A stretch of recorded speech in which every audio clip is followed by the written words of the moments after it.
Hello दोस्तों, welcome to read to succeed. आज हम बात करने वाले हैं भारत के राष्ट्रीय प्रतीक एवं उनके महत्वपूर्ण बिंदु। तो जो है वीडियो शुरू करने से पहले आपसे रिक्वेस्ट है, अगर आप हमारे चैनल पर नए हैं तो प्लीज़ चैनल को सब्सक्राइब कर लें। और आपको बता दें, हमारे चैनल पर जो है हिस्ट्री और ज्योग्राफी की क्लासेस जो हैं वह चल रही हैं, तो आप हमारे चैनल के प्लेलिस्ट में जाके देख सकते हैं। और स्टैटिक जीके की जो क्लास है या डेली सुबह 10 बजे अपलोड कर दी जाती है, तो आप हमारे चैनल पर बने रहिए और वीडियोज़ को देखते रहिए। चलिए वीडियो शुरू करते हैं। तो सबसे पहले देख लेते हैं राष्ट्रीय चिन्ह क्या होते हैं उनके बारे में। तो इस खंड में आपको भारत की राष्ट्रीय पहचान के प्रतीकों का परिचय दिया गया है। यह प्रतीक भारतीय पहचान और विरासत का मूलभूत हिस्सा है। विश्व भर में बसे विविध पृष्ठभूमियों के भारतीय इन राष्ट्रीय प्रतीकों पर गर्व करते हैं, क्योंकि वे प्रतीक भारतीय के हृदय में गौरव और देशभक्ति की भावना का संचार करते हैं। तो सबसे पहले हम राष्ट्रीय ध्वज के बारे में बात कर लेते हैं। तो राष्ट्रीय ध्वज तिरंगे में समान अनुपात में 3 36 पट्टियाँ होती हैं। केसरिया रंग जो सबसे ऊपर दिया गया है, और बीच में जो है आपका सफ़ेद रंग दिया गया है, और सबसे नीचे आपका हरा रंग दिया गया है। तो ध्वज की लंबाई चौड़ाई का अनुपात जो है 3:2 है। सफ़ेद पट्टी के बीच में नीले रंग का चक्र है, तो आप ये देख सकते हैं नीले रंग का चक्र है सफ़ेद पट्टी के बीच में।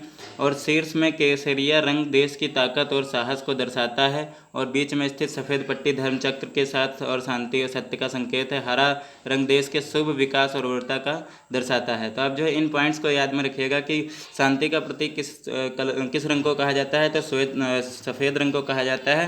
यह क्वेश्चन कई बार एग्जाम से पूछा जा चुका है, तो आप जो है ध्यान में रखिएगा। इसका प्रारूप सारनाथ में अशोक के स्तंभ पर बने एक चक्र से लिया गया है।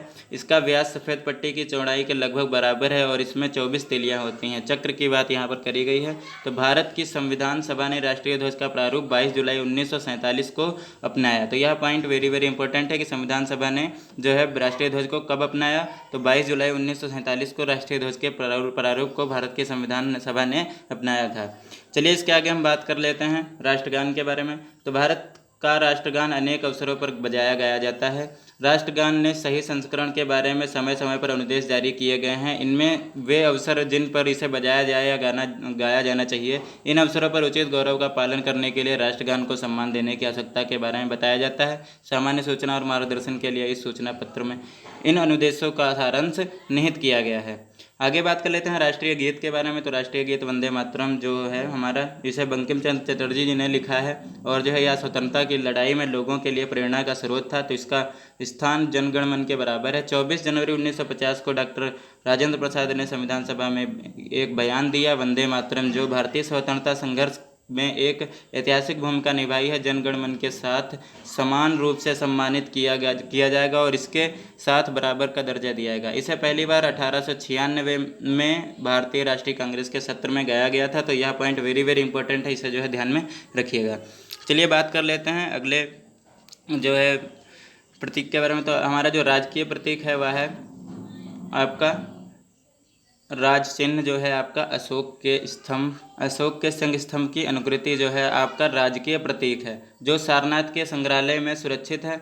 मूल स्तंभ में शीर्ष पर 4 सिंह हैं जो एक दूसरे की पीठ किए हुए हैं, और इसके नीचे घंटे के आकार के पद्म के ऊपर एक चित्र वल्लरी में एक हाथी चौकड़ी भरता हुआ, एक घोड़ा, एक सांड और एक सिंह की उभरी हुई मूर्तियां हैं। इसके बीच बीच में जो है चक्र बने हुए हैं। एक ही पत्थर को काटकर बनाए गए इस संग स्तंभ के ऊपर धर्म चक्र रखा हुआ है। तो इस पॉइंट को जो है आप ध्यान में रखिएगा। चलिए इसके आगे हम बात कर लेते हैं राष्ट्रीय पक्षी के बारे में। तो जो राष्ट्रीय हमारा पक्षी है वह है मोर। तो भारत का राष्ट्रीय पक्षी एक रंगीन हंस के आकार का पक्षी, पंखे आकृति की पंखों की कलगी, आँख के नीचे सफ़ेद धब्बा और लंबी पतली गर्दन इस प्रजाति का नर मादा से अधिक रंगीन होता है, जिसका चमकीला नीला सीना और गर्दन होती है, और अति मनमोहक कान चेहरा 200 लंबे पंखों का गुच्छा होता है। मादा भूरे रंग की होती है और नर से थोड़ा छोटा, इसमें पंखों का गुच्छा नहीं होता है। नर का दरबारी नाच पंखों को घुमाना और पंखों को संवारना सुंदर दृश्य होता है। आगे बात करेंगे राष्ट्रीय पशु के बारे में। तो राष्ट्रीय पशु जो है हमारा बाघ है, यानी तेंदुआ टाइग्रिस धारीदार जानवर है। इसकी मोटी पीली लोम चर्म का कोट होता है, जिस पर गहरी धारीदार पट्टियाँ होती हैं। लावण्यता, ताकत, फुर्तीलापन और अपार शक्ति के कारण बाघ को भारत के राष्ट्रीय जानवर के रूप में गौरवान्वित किया गया है। तो आप जो इस पॉइंट को ध्यान में रखिएगा। अगला हम बात कर लेते हैं राष्ट्रीय पुष्प के बारे में। तो राष्ट्रीय पुष्प जो है हमारा कमल है। निलंबो नूसीफेरा गेर्टन भारत का राष्ट्रीय फूल है। यह पवित्र पुष्प है और इसका प्राचीन भारत की कला और गाथाओं में विशेष स्थान है और यह अति प्राचीन काल से भारतीय संस्कृति का मांगलिक प्रतीक रहा है। भारत में पेड़ पौधों से भरा है और जो है वर्तमान में उपलब्ध डाटा वनस्पति विविधता में इसका विश्व में 10वां और जो है एशिया में चौथा स्थान है। तो आपको इस पॉइंट का ध्यान में रखना है कि जो है कमल का विश्व में 10वां और एशिया में चौथा स्थान है। अब तक 70% भौगोलिक क्षेत्रों का सर्वेक्षण किया गया है, उसमें से भारत के वनस्पति सर्वेक्षण द्वारा 47,000 वनस्पति की प्रजातियों का वर्णन किया गया है।